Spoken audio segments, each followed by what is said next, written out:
Good evening students. बेटा आज हम करेंगे छोटा समूह कार्य, स्मॉल ग्रुप वर्क। तो इसमें जो है ये सेमिनार टेक्निक है, ठीक है। पहली टेक्निक कौन सी है? सेमिनार टेक्निक है, जो स्मॉल ग्रुप वर्क के अंदर आती है। तो इसमें ये कह रहे हैं कि सेमिनार या विचार गोष्ठी के मुख्य उद्देश्य, हिंदी में इसको विचार गोष्ठी प्रविधि या सेमिनार कहते हैं, ठीक है। मुख्य उद्देश्यों, भूमिकाओं, प्रकारों, महत्व और कमियों को संक्षेप में आपको प्रकाश डालना है। तो पहले तो परिभाषा ये हो जाए। तो स्टूक के अनुसार सिद्धांततः संगोष्ठी प्रविधि व्याख्यान विधि की प्रक्रियाओं को उलट देती है। यहाँ दल के नेता का उद्देश्य संगोष्ठी के संभागियों की जानकारी प्राप्त करना है, ना कि उन्हें देना, ठीक है। अब यहाँ पे क्या है, विचार गोष्ठी के उद्देश्य क्या होते हैं? तो अधिगम के 3 स्तर हैं यहाँ पे, स्मृति, अवबोध और चिंतन। के अधिगम के लिए अंतःक्रिया की परिस्थिति उत्पन्न की जाती है। इस प्रविधि के प्रयोग से ज्ञानात्मक और भावात्मक उच्च उद्देश्यों की प्राप्ति की जाती है। सामान्यतः सेमिनार के उद्देश्यों को 2 भाग में हम डिवाइड करते हैं। पहला है ज्ञानात्मक उद्देश्य और दूसरा है भावात्मक उद्देश्य। तो कहना है इन उद्देश्यों के अंतर्गत जो आपका ज्ञानात्मक है, इसके अंतर्गत क्या आता है कि इसके अंतर्गत निरीक्षण, विश्लेषण, संश्लेषण, आलोचनात्मक मूल्यांकन और समस्याओं के प्रति संवेदनशीलता आदि क्षमताओं का विकास किया जाता है। भावात्मक में क्या है? इसके अंतर्गत भावात्मक स्थिरता, विचारों की स्वतंत्रता, दूसरे के प्रति सहयोग, दूसरी भावनाओं का सम्मान और अन्य व्यक्तियों के विरोधी विचार और दृष्टिकोण को सहन करने की क्षमता का विकास होता है। अब इसके बहुत सारे उद्देश्य हैं, 11 उद्देश्य हैं। पहले है संबंधित विषय और समस्या के प्रति संवेदनशीलता का विकास, अभिव्यक्ति कौशल का विकास, सहनशीलता का विकास, छात्रों का स्वयं खोज कर सीखना, छात्र केंद्रित होना, सक्रियता का विकास, समूह चेतना का विकास, तर्क और निरीक्षण शक्ति का विकास, आलोचनात्मक दृष्टिकोण, समस्याओं का विश्लेषण, संश्लेषण, मूल्यांकन क्षमता का विकास। तो ये 11 जो हैं उद्देश्य हैं किसके? सेमिनार के। उसके बाद है कि सेमिनार या विचार गोष्ठी से संबंधित भूमिकाएं कौन कौन सी होती हैं। तो 4 भूमिकाएं यहाँ पे आपको दी गई हैं। पहली है अनुदेशक के व्यवस्थापक की, दूसरी अध्यक्ष, फिर वक्तागण और फिर है भागीदार श्रोतागण। चलिए देखते हैं अनुदेशक या व्यवस्थापक। तो कह रहे व्यवस्थापक जो व्यवस्था करता है उसको बोलते हैं। तो इसकी भूमिका सबसे बड़ी होती है, क्योंकि विचार गोष्ठी के आयोजन और व्यवस्था का पूरा जो उत्तरदायित्व है वो उनके ऊपर ही होता है। फिर अध्यक्ष का चयन भागीदारी द्वारा ही विचार गोष्ठी की जीवंत रूप और अनुशासित ढंग से चलाने के लिए किया जाता है। मतलब जो सुपरवाइजर होता है उसको बोलते हैं अध्यक्ष। वक्तागण जो बोलने वाले होते हैं। तो अच्छा वक्ता कौन होता है सेमिनार्स में? जो वाद विवाद को उत्साहित कर सके। वक्ता में स्पष्टीकरण क्षमता होनी चाहिए और विरोधी विचार के प्रति सम्मान और सहनशीलता होनी चाहिए। श्रोतागण जो सुनने वाले होते हैं। तो कह रहे हैं भागीदार को प्रकरण संबंधी अपने विचार और प्रश्न अध्यक्ष द्वारा वक्ता तक पहुंचाने चाहिए और उनके व्यवहार में शिष्टता होनी चाहिए। विचार गोष्ठी में 25 से 40 भागीदारों को समानता शामिल किया जाता है। अब प्रकृति क्या है सेमिनार्स की? तो कह रहे हैं सेमिनार या विचार गोष्ठी का प्रकरण पूर्व नियोजित, मतलब पहले से ही तय किया जाता है। इसके अंतर्गत वक्तागण अपने प्रपत्र की प्रतिलिपियां तैयार कर भागीदारियों के बीच अपने पेपर के समय बंटवा देते हैं। सेमिनार या विचार गोष्ठी की संचालन प्रक्रिया अध्यक्ष द्वारा निर्धारित होती है और प्रकरण को प्रस्तुत करने के उपरांत, मतलब उसके बाद अध्यक्ष वाद विवाद के लिए कुछ उद्देश्यों के पूर्ति के लिए अवसर देता है। उद्देश्य कौन से हैं? वो प्रकरण स्पष्ट करने के लिए, भागीदारी भी प्रकरण के संबंध में अपने अनुभव रख सकते हैं और प्रकरण संबंधी विषयों समस्याओं के विश्लेषण के लिए। ये 3 जो हैं वो उद्देश्य होते हैं। उसके बाद कह रहे हैं वाद विवाद के समापन पर अध्यक्ष अपने विचार प्रस्तुत करता है, विचार अपने सामने रखता है और इसमें 3 बिंदु पर प्रकाश डालता है। पहला, प्रकरण संबंधी वाद विवाद का निष्कर्ष, प्रकरण के संबंध में अपना दृष्टिकोण रखना, वक्ताओं और भागीदारों के सहयोग के लिए सराहना करना, और उसके बाद निष्कर्ष निकाल दिए जाते हैं। अब प्रकार की बात करते हैं सेमिनार्स के। 4 प्रकार के हैं। पहला है छोटा सेमिनार, छोटी विचार गोष्ठी, जब छात्र किसी प्रकरण या कक्षा स्तर पर स्वयं व्यवस्था करते हैं और मुख्य सेमिनार से पूर्व रिहर्सल के लिए की गई सेमिनार को छोटी विचार गोष्ठी या स्मॉल सेमिनार्स कहते हैं। मुख्य सेमिनार या मेन सेमिनार्स कह रहे हैं जब किसी विभाग या संस्था द्वारा किसी प्रकरण पर सेमिनार किया जाता है, हम इसमें स्थानीय लोग शामिल होते हैं। फिर राष्ट्रीय सेमिनार जो राष्ट्रीय लेवल पर होता है, अंतर्राष्ट्रीय जो इंटरनेशनल लेवल पर, इंटरनेशनल के लोग शामिल हैं। महत्व या उपयोगिता क्या है इसकी?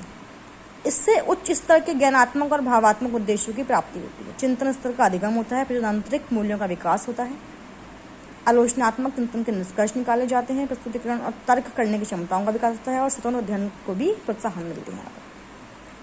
फिर स्वतंत्र अध्ययन को भी सेमिनार या विचार गोष्ठी कमियाँ। तो 5 कमियाँ हैं यहाँ पर कि सभी प्रकरणों पर विचार गोष्ठी का आयोजन नहीं हो सकता। छोटे स्तर पर यह प्रवृत्ति उपयोगी नहीं है। ज़्यादातर विचार गोष्ठियाँ अमूर्त प्रकरण पर होती हैं और विचार गोष्ठियों में कुछ लोगों का भी आधिपत्य होता है और अंतःप्रक्रिया संपूर्ण समूह में नहीं होती है। विचार गोष्ठियों में कुछ लोग विचार विमर्श को जय पराजय के रूप में लेने लगते हैं। तो ये था आपका क्या, सेमिनार टेक्निक। दूसरा है स्टिमुलेशन टेक्निक्स को हम अनुकरणीय प्रवृत्ति भी कहते हैं। तो इसमें यहाँ पर क्या है कि अनुकरणीय प्रवृत्ति के अर्थ को स्पष्ट करो और इसके सोपान, चरण, शिक्षण, प्रशिक्षण के बारे में हमको बात करनी है। देखते हैं क्या है ये। तो कह रहे हैं अनुकरणीय प्रवृत्ति कैसे प्रवृत्ति है इसका भारत और अन्य देशों में शिक्षण सुधार के लिए प्रयोग करते हैं, मतलब शिक्षा में सुधार लाने के लिए इसका इस्तेमाल किया जाता है। इस प्रवृत्ति का विकास क्रुकशेंक ने 1908 में किया था। प्रशिक्षण की इस पद्धति को रोल प्लेइंग, पायलट प्रशिक्षण, प्रयोगशाला विधि आदि के संज्ञा मतलब आदि के नाम से भी जाना जाता है। अब इसका अर्थ क्या होता है? तो कह रहे छात्र अध्यापकों के विभिन्न शिक्षण कौशलों के विकास के लिए अनुकरणीय प्रवृत्ति का इस्तेमाल करते हैं। इसमें अध्यापक नाटकीयता या भूमिका निर्वाह की सहायता देता है। इस विधि में शिक्षण के लिए किसी विषय का छोटा प्रकरण मतलब छोटा टॉपिक लिया जाता है। विद्यार्थी बने छात्र अध्यापक कक्षा के छात्रों जैसा ही व्यवहार करेंगे। इस विधि में शिक्षण अवधि 10 या 15 मिनट की होती है। इस अवधि के शिक्षण कार्य के पश्चात 5 मिनट के लिए पढ़ाने वाले छात्र अध्यापक को पृष्ठ पोषण प्रदान किया जाता है। इसमें शिक्षण प्रवृत्ति के विषय में आलोचनात्मक प्रशंसा, वाद विवाद, सुझाव, प्रस्तुतिकरण आदि सभी कुछ किया जाता है और इसके बाद दूसरे छात्र अध्यापक के शिक्षण की बारी आती है। पहला शिक्षक बना छात्र अध्यापक अपनी बारी समाप्त होने के बाद अन्य छात्र अध्यापकों के साथ बैठकर विद्यार्थी की भूमिका निभाता है। तो उसके अनुसार हम कह सकते हैं कि अनुकरणीय प्रवृत्ति से शिक्षण कृत्रिम स्थिति में कुछ विशेष व्यवहारों को प्रदान करने की प्रवृत्ति है। इसे इस प्रकार भी परिभाषित हम कर सकते हैं कि अनुकरण एक भूमिका निर्वाह है जिसमें शिक्षण की प्रक्रिया कृत्रिम परिस्थिति में संप्रेषण के विशिष्ट कौशल के अभ्यास या विकास के उद्देश्य से होती है। ठीक है भाई।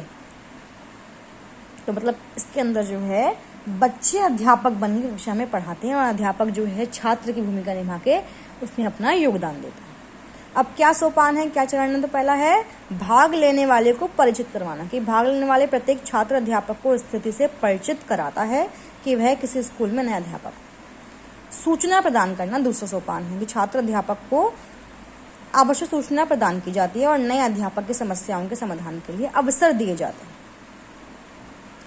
तीसरा है समस्याओं के समाधान प्रस्तुत करना, कि छात्र अध्यापक को उसके द्वारा चुनी गई कार्य रेखा के परिणामों का निरीक्षण करने के लिए अवसर प्रदान किए जाते हैं। स्थिति से परिचित करवाना, तो छात्र अध्यापक को फिल्म, स्क्रिप्ट, स्लाइड आदि की सहायता से स्थिति के साथ परिचित कराया जाता है। सामग्री देना, छात्र अध्यापक को नए अध्यापक की तरह आवश्यक सामग्री प्रदान करता है, जैसे पाठ्यक्रम, कक्षा के अभिलेख, पत्र, स्कूल के नियम और रजिस्टर। फिर है समस्याएं प्रस्तुत करना, छात्र अध्यापक की भूमिका निभाने की स्थिति में समस्याएं प्रस्तुत की जाती हैं। फिर उसके बाद है अनुक्रिया, इसके बाद छात्र अध्यापक प्रत्येक समस्या पर घटना अनुक्रिया पत्र के माध्यम से अपनी अनुक्रिया प्रकट करते हैं।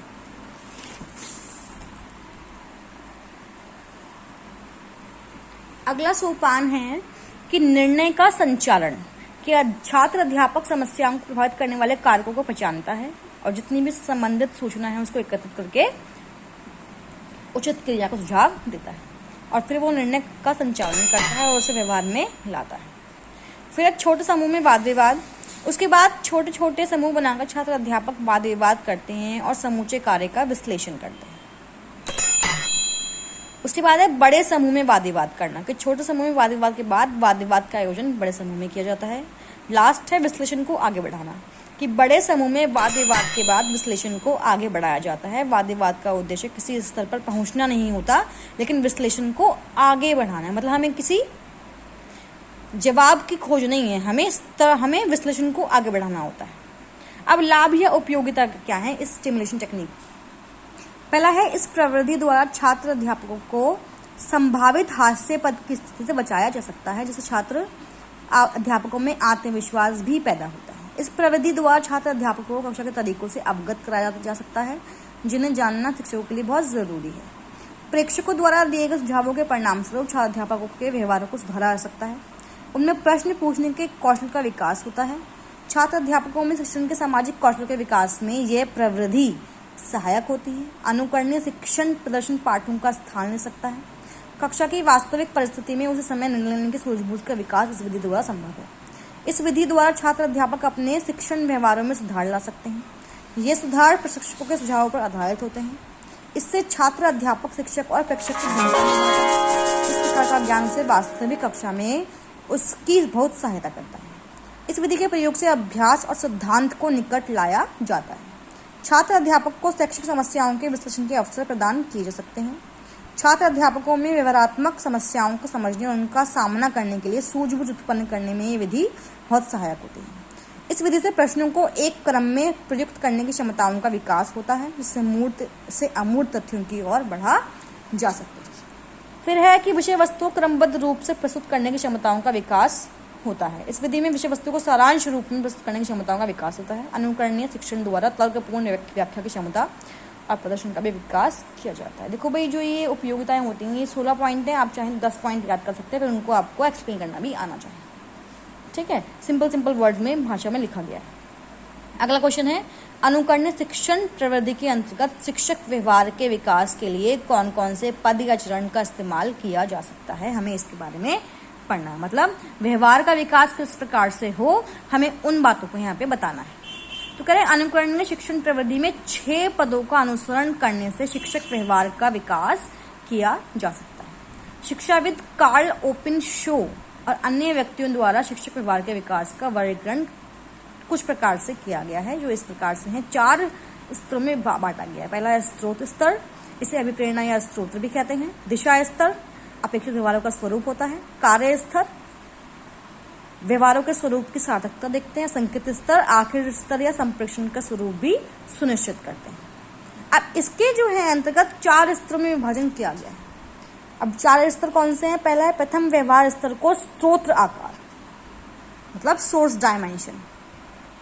इसमें क्या है देखते हैं कि ना, इसे जो है हम प्रथम व्यवहार स्तर को स्रोत आकार भी कहते हैं। इसमें छात्र अध्यापक शिक्षक कार्य करता है, तब वह अधिगम परिस्थिति को अपनी मौलिक रूप में उत्पन्न करने का प्रयोग करता है। मतलब जो छात्र है वो अध्यापक बनता है और वो अपनी अधिगम जो भी उसने सीखा है उन परिस्थितियों को मौलिक रूप में लाने की कोशिश करता है। इसके लिए वे अपने अनुक्रियाओं के संबंध में फैसला लेकर अभ्यास करता है। फिर दिशा स्तर, इसमें छात्र अध्यापक समूह विषय व्यक्तिगत भिन्नता आदि को ध्यान में रखता है, जिससे जो अपेक्षित जो फेवरेबल जो एक्सपेक्टेड व्यवहार है उसके प्रति सूझ का विकास होता है। इस प्रकार अध्यापक दिशा स्तर को आगे बढ़ाने में सहायता करता है। अगला है कार्य स्तर। इस स्तर में अध्यापक अपेक्षित व्यवहार के स्वरूप को विकसित करके उसका अभ्यास करता है और उसे बनाए रखने का प्रयत्न करता है और मूल्यांकन करता है। नेक्स्ट है संकेत स्तर। इसमें अध्यापक अपने प्रेक्षण के रूप में खेलने, पढ़ने, लिखने और हाव भाव इन सब का निर्धारण करता है। तो कह रहे अनुकरणीय शिक्षण के अभ्यास में छात्र अध्यापकों के शिक्षण अनुक्रिया के लिए स्रोत का मतलब है जो अध्यापक है बच्चे का स्रोत रहे बच्चों के लिए। इस शिक्षण विधि द्वारा छात्रों में शिक्षण की उत्सुकता रहती है और उसे शिक्षण के में किन व्यवहारों को अपनाना है उसकी दिशा मिलती है। मतलब बच्चा जो है बहुत उत्सुक होता है, क्यूरियस होता है कि भाई वो आप टीचर बनेगा, वो उसको बच्चे को पढ़ाएगा, वो वैसा व्यवहार करेगा। कभी कभी दिशा की अनुभूति होने पर सीधे संप्रेक्षण रूप अपना लेते हैं और इसमें छात्र अध्यापकों को अपने व्यवहार परिवर्तन के लिए इसी क्रम का अनुसरण करना होता है। इन 4 स्तर में अनेक क्रियाएं करनी पड़ती हैं। वो कौन कौन सी क्रियाएं हैं देखो जरा। इसमें 4 भाग थे, स्रोत, दिशा, कार्य, संकेत। अब स्रोत में क्या है? आविर्भाव या अनुक्रिया करेंगे। दिशा में अध्यापक समूह और कक्षा। कार्य में आपकी कौन सी व्यवहार के अंदर कार्य के लिए स्वक्रम, व्याख्या का विकास, प्रशासन एवं प्रबंधन, प्रमाणिक नियंत्रण, मूल्यांकन और हास्य विनोद। और संकेत में क्या है? संप्रेक्षण के का स्वरूप। इसमें क्या आता है? बोलना, पढ़ना, हाव भाव, सुनना और लिखना। अब क्या विशेषता है स्टिमुलेशन एजुकेशन की? कह रहे इसे अनुसंधान की प्रणाली के रूप में हम इस्तेमाल करते हैं। इस प्रणाली की सहायता से छात्र अध्यापकों को प्रभावशाली ढंग से पृष्ठ पोषण दिया जाता है। अध्यापक शिक्षा में छात्रों के लिए अधिक उपयोगी है। इसमें अपने शिक्षण कौशल का मौलिक विकास कर सकते हैं। यदि इस प्रविधि को मॉडल के पाठ के स्थान पर अनुकरणीय शिक्षण को प्रयुक्त किया जाए तो अधिक प्रभावशाली होता है। छात्र अध्यापकों को कक्षा में भेजने से पहले शिक्षक के लिए पूर्व अभ्यास के अवसर दिए जाते हैं। ठीक है, अब लाभ क्या मिलेगा इससे? कक्षा शिक्षण के सामान्य व्यवहार का विकास किया जाता है। शिक्षण में पूछे प्रश्नों की क्षमताओं का विकास होता है। पाठ्य वस्तुओं को क्रमबद्ध रूप से प्रस्तुत करने की क्षमताओं का विकास होता है। प्रश्नों को एक क्रम में प्रयुक्त करने की क्षमताओं का विकास, जिससे मूर्त और अमूर्त तथ्यों की ओर बढ़ा सकता है। समस्या समाधान में तर्कपूर्ण ढंग से शिक्षण पदों का अनुकरण करने की क्षमताओं का भी विकास होता है। तर्क मतलब अपने अपने फैक्ट रखना। अब सीमाएं क्या है, तो कह रहे हैं इसके प्रयोग के समय प्रवक्ता या पर्यवेक्षण की उपस्थिति नहीं होती।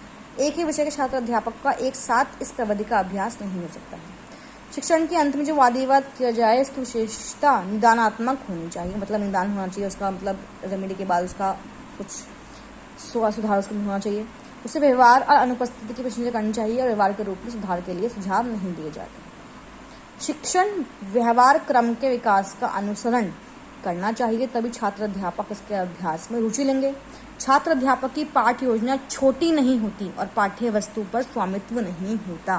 तो ये थे इनकी सीमाएं। आज आपने 2 पढ़े हैं, स्टिमुलेशन और सेमिनार टेक्निक्स। ठीक है, 2 टेक्निक यहाँ पे खत्म हो गई है। नेक्स्ट जो है वो है आपका गेमिंग हम कल स्टार्ट करेंगे, आज हम गेमिंग नहीं कर रहे हैं।